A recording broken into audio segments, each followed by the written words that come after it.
Yo, we back again today. We have a special guest. Yes. Yo, it's Africnetwork. Yo, we're on Africnetwork. We're bringing you exclusive today, and we have the great, the legendary, the only man in the world that spits hot fire, Dilinjah. Yes. Dilinjah, how you doing, bro? Blessed, You doing good? Yeah, Blessed. Good, King. It's good being here with you today. I'm feeling energized. Thank you, man. It's the energy, the aura. You know what I'm saying? I always, I make sure I'm destined. I make sure that I bring good energy to the table. Of course. And then when people like yourself and you can't bring good energy, of course, it's just gonna flow. Of course. Yo, we created an empire. You know what I'm saying? Absolutely. We created an empire. And we created many. Of course. So yeah. Well, how was your trip here? I know you're in Columbus, Ohio today. How was your trip here? Plenty turbulence. right.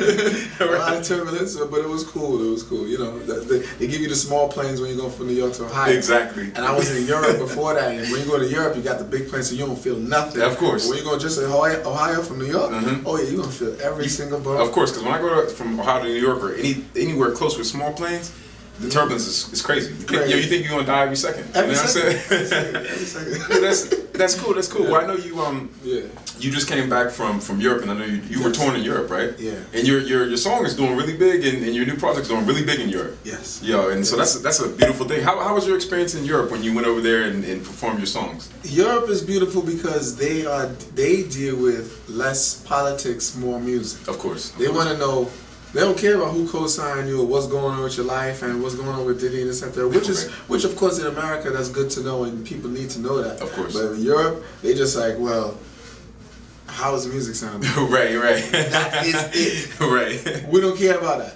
How's the vibes? How's the music? Who do we want to hear that? Of you course, know? of course. So they going by just a natural, genuine love for music. Well, that's good. Well, a lot of my viewers, we always on my network we learn about a lot of anything black. So a lot of African history. African kings and queens, and then Afro-Jamaican history. I can speak about that all day. I know. Yeah, we're gonna ask a couple questions about that. But all right, but when you came back from Europe, now I know. Tell me a little bit about your background, like as far as like when you were growing up. How long have you been doing music, and like how do you feel about music in general as a person, not necessarily the industry, but as a person? I think that music, I personally feel that God Almighty created the universe and the earth with music. Of course, yeah. And the reason why is because the vibrations of the earth are timely, like it's a vibration. Of course. It's music. Of course. The drum, one of the first instruments, if not the first, is a heartbeat. Everything revolves around music. The birds chirping goes in a musical sound. Every animal, everything goes around a musical sound, all in the universe, all with those vibrations. Of course. So, my personal love for music is like the fact that I was blessed as one of the individuals that he placed that blessing of creating music. He gave me that talent to speak. It's like, oh, I'm going to take this and I'm going to run with it. And I thank him every day, every single day. Even if I'm speaking about something slightly ratchet. Right. Did you know? There's a dialogue fact. Right. Did you know before I write on my phone, I stop and I say, thank you, Almighty God. Thank you, Jah, for giving me this talent and for giving me my words to flow smoothly. Of course. And then I write. Of course. Well, that's good because I really love the fact that you were talking about vibrations because everything is universal vibrations. There's always that question that they ask in school, especially around American education system, where it's like, yo, if nobody was in the forest and the tree fell, would you still hear it? But of course, but I feel like, well, there's two answers to that question, right? Because first of all, if there's nothing around to pick up those frequencies as far as like what we know as hearing as human beings, then of course no human being is going to hear it. Right. But is the vibration still going to exist? Of course, absolutely, it will exist. So when you have the vibrations, you're very right. Everything's vibrations. Your atoms, your mouth when you speak. Every single thing. Yeah, you speak into the universe. Every single thing, and the fact that like not to get too deep, but like. Or you can just think what you want. Alright, cool. But even if you go to space, the same exact energies, atoms, or everything else that's in a star is in a human being. So that should show you that we are connected with the universe and everything goes in circles in 360 degrees and in vibrations and in music. So again, I feel like everyone is blessed with different talents. You know what I'm saying? You are blessed with a certain talent. Everyone has gifts. And you tap into that gift and there you go. You know what I'm saying? You might be great at building things, you know what I'm saying? And that is your gift. For me, my gift was music and putting together melodies and harmonies and putting together words, and I could reach out to the people and I could be a voice for the people. So I used it. Yeah. Of course. So I love music. To answer your question. Oh yeah, I love music. I love music, man. Of course. Yeah. Well, no, I'm glad that you love music. So what? Let's say, for instance, like your earliest stages of your life, because I know you came from throughout your whole life. You moved to different places, the Caribbeans and to NY and back and forth or whatever. But when you were growing up, when was the first time that you really recognized that you love music? Like what age, if you could remember, or what time? That would be, my father was in a band called YTT. YTT stood for Yesterday, Today, and Tomorrow. And when he would play the guitar and play music, I would curl up as a little boy by the speaker and just curl up on the speaker at the side of the house and just listen to the vibrations and the vibes of that. And that was when I just fell in love with it. And then as I got older, when cassettes, you know what I'm saying, I would take whatever music was in the cassette, I would press pause and just write down the lyrics of every song that I liked. Yeah. And just write down every lyric, and then recite it and go over that. And then later, of course, in life, I started writing my own. Of course. You know, so yeah. That's definitely what's up. So I really like that, because I'm a big fan of music, all kind of like black music, reggae, house music, funk. Me too. Of course, So right. So for me, it's like it's a really, really big thing. Now I heard. And you can clear this up for me. I hope you clear this up for me. But I heard through the grapevine, black people always saying through the grapevine. So I heard through the grapevine that there was different talks between you and Suge Knight when you was going back and forth from Cali.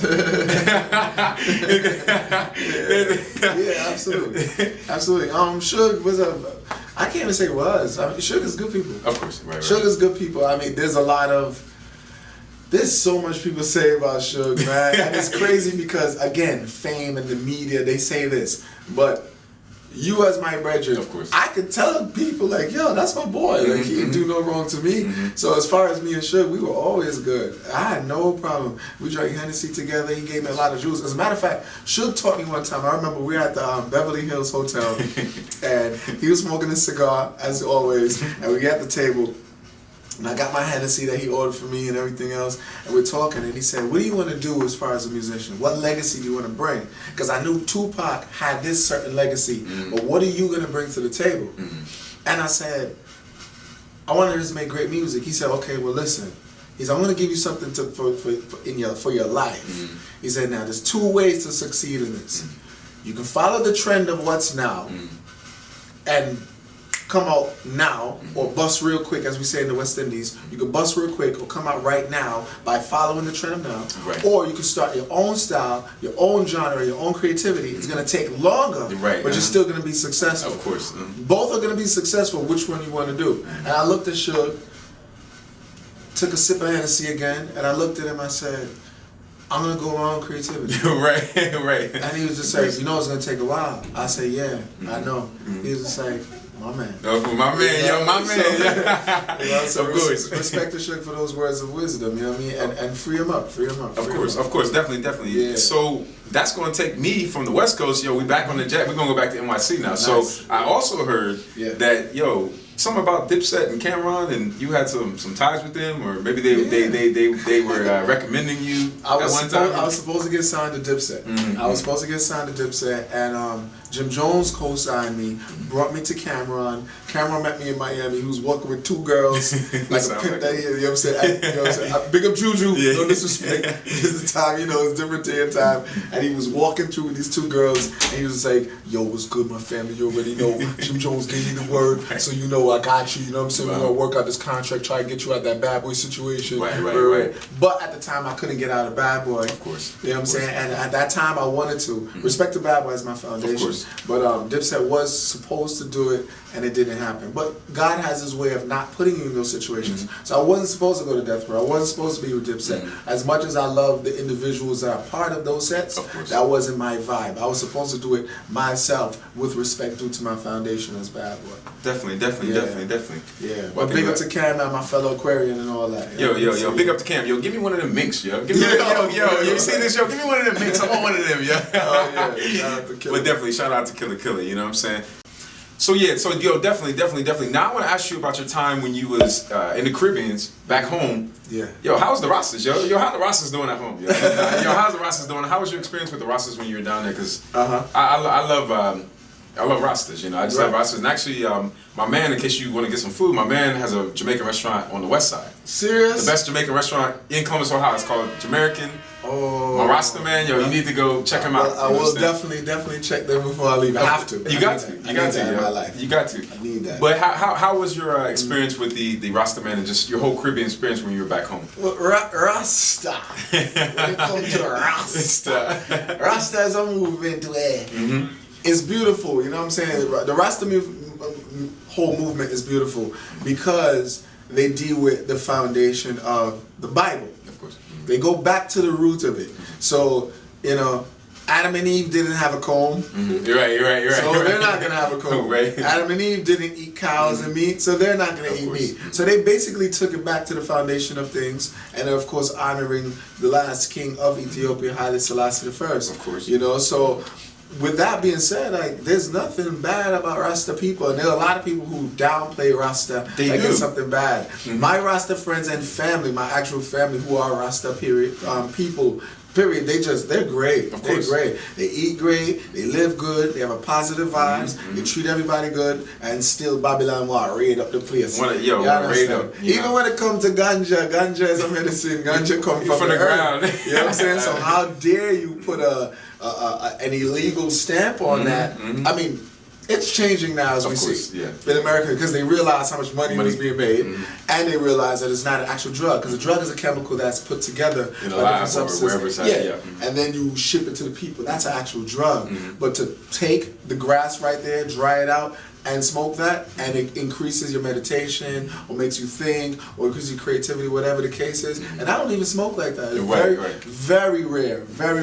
But I do appreciate the medicine. Yeah, me too, because we have to look at it like, you know, the same way you eat a pepper and it affects your body and your brain and you know your tongue, when your tongue gets hot and it sends the electrical senses to your brain. Yes, right? it do, yeah. That's growing out the earth, so it's just different plants that do different things and stimulate your body and your nerve system in different ways. You know what I'm saying? So I agree with you. I love the Rasta man. Like you know what I'm saying? Like the Rasta man is, to me, is like one of the most righteous black men. Those are the prophets. That's when you see a Rasta, you're looking at the image of Moses, you're looking at the image of Solomon, you're looking at the image of those prophets, because how do you think they looked? Of course. With dreadlocks, dark skin, and all of these other things, you know what I mean? So that's what you're looking at, you know? So, of course. Yeah. I would have loved to sing Queen Sheba. I would love to make Queen Sheba my wife.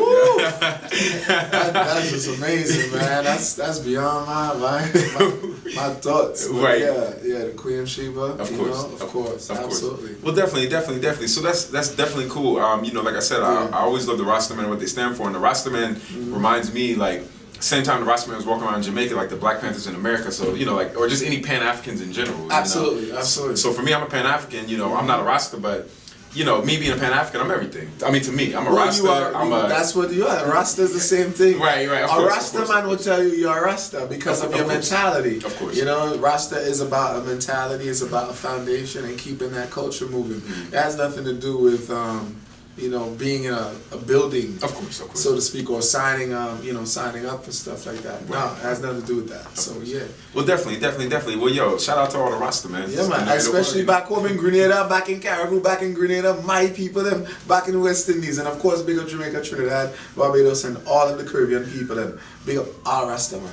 Yo, respect. Yeah, for sure. So definitely. So yo, I want to know who the only spitter in the world that spits hot fire listens to. Yo, who's your favorite reggae artist right now? Right now. Yo, I didn't think he was gonna say that, but I knew you was gonna say that. Yeah. In real life, as far as reggae music, I really don't speak about myself. I look at myself as music, period. Second of all, I look at myself as a Caribbean hip hop artist. Of course. Right. Like more like ragga? Like ragga? Just Caribbean hip hop. Okay. I feel like my genre that I have put the name, I stamped that name. Okay. Now it existed before me, but nobody had an actual name for it. Keras One is Caribbean hip hop. Right. Foxy Brown, Caribbean hip hop. Cardinal Official, Caribbean hip hop. Smith and Wesson, certain people from that generation, that side of music, are Caribbean hip hop, and I'm an ambassador for that. I feel like I'm the prime minister or king of Caribbean hip hop music. Whereas we are from the hip hop world. Of course. We in the streets of the hip hop world. We in the industry of the hip hop world. But our background is from the Caribbean. So we're gonna give you that style and vibe from the island. But we still rep the streets and we still rep raw hip hop lyricism. And I can do both. So I'm a Caribbean hip hop artist. So that's how I feel about that. That's how it is. Okay. So who's your favorite? Oh, so who's my favorite? Yeah. As far as reggae music, dancehall, and all that. Yeah. Vibes Cartel first and foremost. Okay. Because Vibes Cartel started movements that dancehall people never did. For example, I'm against it personally. I won't bleach my skin and bleach my face. Yeah, that's what I was gonna say. I won't do that. But when he did it, the people did it.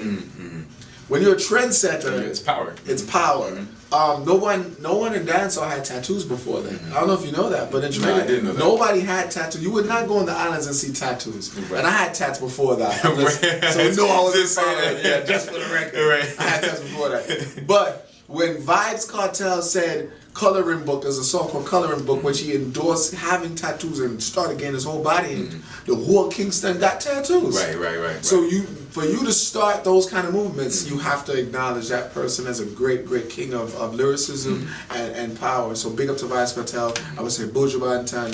Of course. There's so many. That's and then the icons, of course, Bob Marley, Peter Tosh. There's so many, but I love the whole reggae music genre. That's a whole, That's what's up. So now I'm gonna bring you back stateside, and we're gonna cross that pond, and we coming back home, So who's your favorite hip hop artist of all time, or just some of the hip hop artists maybe that you love a lot? Somebody that you would listen to as soon as on drop of a dime, like it's like, I need to relax, I need to listen to hip hop. What would you listen to? In hip hop, I don't want to be cliche. Right. But I have to say be cliche. Tupac, because we spoke about him, of course. You know what I'm saying? I would say Tupac, and not because of lyricism, because of honesty. Of course. Eminem, because of honesty. Lil Wayne, because of honesty and his ability of freestyling, where half the time he ain't writing nothing. Of course. He just going off the top of his head and he's putting these words together. It's amazing. His work ethic is crazy. So Lil Wayne, Eminem, Lil Wayne, Eminem, Jay-Z. I have to mention Hov. Wow. You know what I'm saying? Jay-Z. And not on a business level. Like, everybody knows business. I'm not talking about that. Again, his honesty. Every artist in hip-hop was honest, period. You know what I'm saying? Because everybody is talking about they trapping this at them. Half of you didn't do that. Of course. Half of you didn't do that. You know what I'm saying? For me, for example, I did a lot of this stuff. I probably did more than a lot of these rappers out there. The difference is I don't speak about it because I don't need those charges getting brought back up in my life. Right. Yo, we trying to sweep those over. I'm trying to sweep down. Look, I'm making some nice music right now. But I really did it. And sometimes I look at these rappers like, homie, you didn't do that. Yeah, of course. And it gets to the... Knowing that I did it. Knowing that I was actually on bail for that. I was, going to jail for that. I've been behind bars. That my brother did 5 years for me. Right. All of these different situations I've been in, my life was in the streets and the road. Well, of course. Doing different things. You know what I'm saying? And again, I learned my knowledge of self and gain knowledge to correct those paths. But I did that. And then I'm watching them talk about it.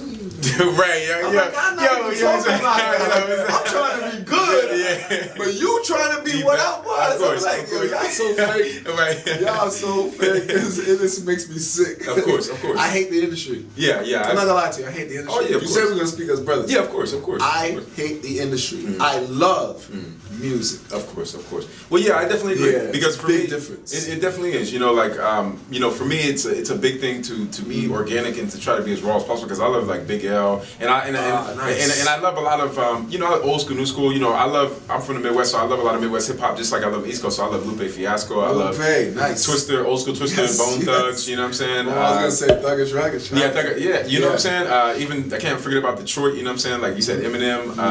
Royce the 5'9". D12 and all them. Even Royce had dissed me in a song back in the days. I never approached him about that. Oh, you did? Yeah, years ago he dissed me, and I think the band. I think he dissed me personally or the band in a song years ago. Royce, walk on. Talk to me, man.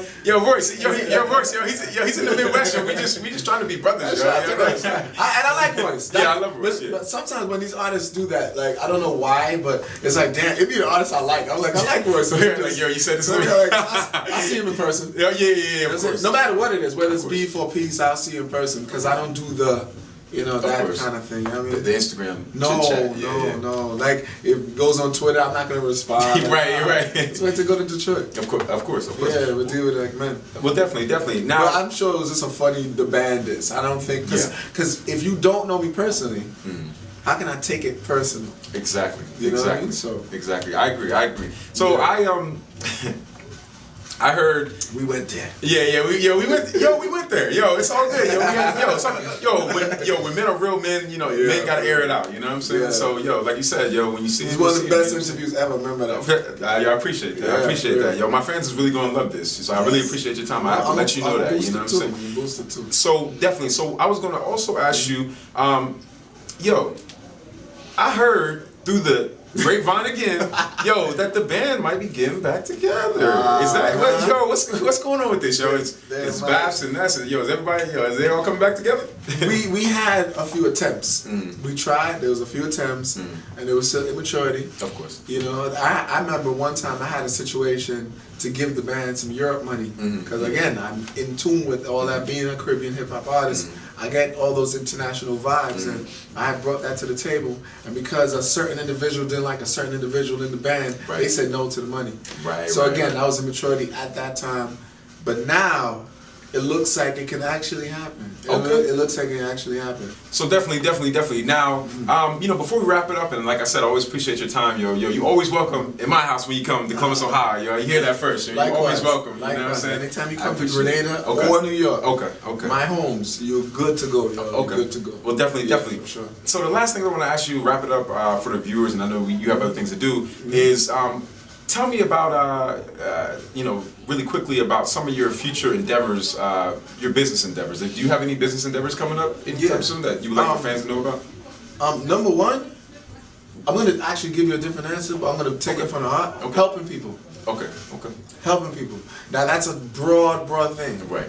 When I say helping people, like just now I just gave a homeless dude, you know what I'm saying, 2 slices of pizza. That's what's up. And I found that he could sing, so I gave him the number to the studio. That's and what's up. I got money on the side to make sure he comes in here and he can sing some music and get paid for it. That's and he's homeless. That's what's up, yo. That's what's up. That's my future. Of course. Now, it's like, for real. Right. That made my day. That's what's up, yo. That's what's up, that made my day. Yeah, I got a Quiet Storm vodka liquor endorsement. Yeah, I got artists that I'm gonna push out, of course. Yeah, I got a new distribution situation.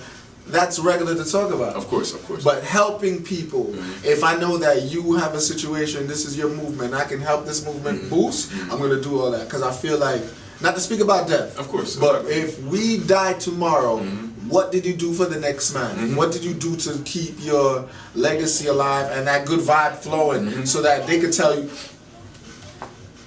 Too many artists, for example, have egos, right? Of course. But if I walk in the building and show them I don't have an ego, that I'm not walking with a bunch of security and I'm humble as hell, right?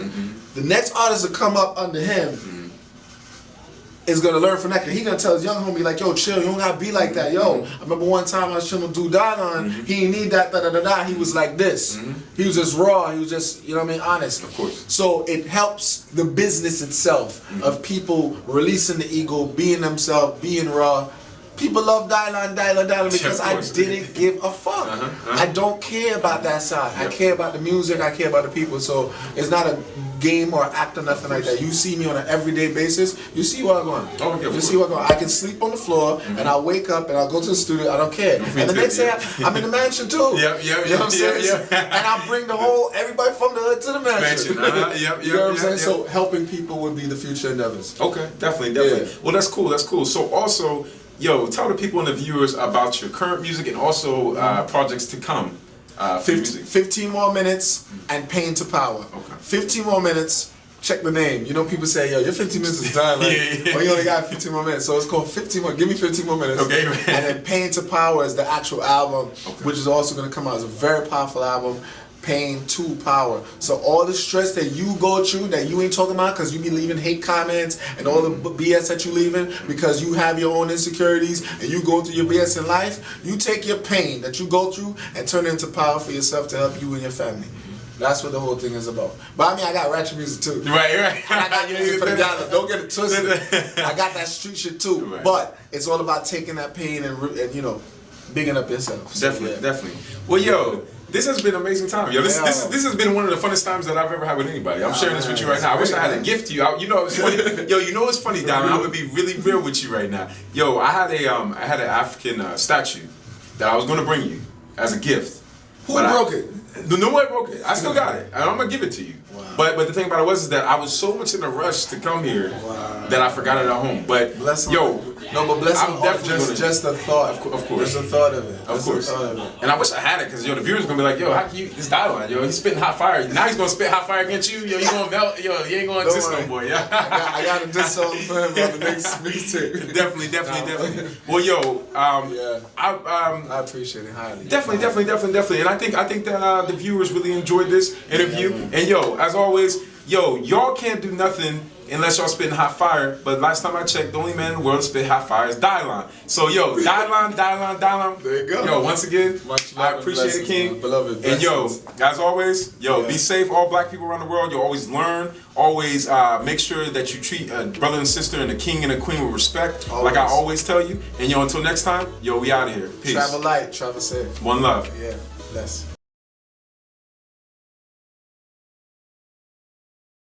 What's up? Hey. Shalom. What up? Hi.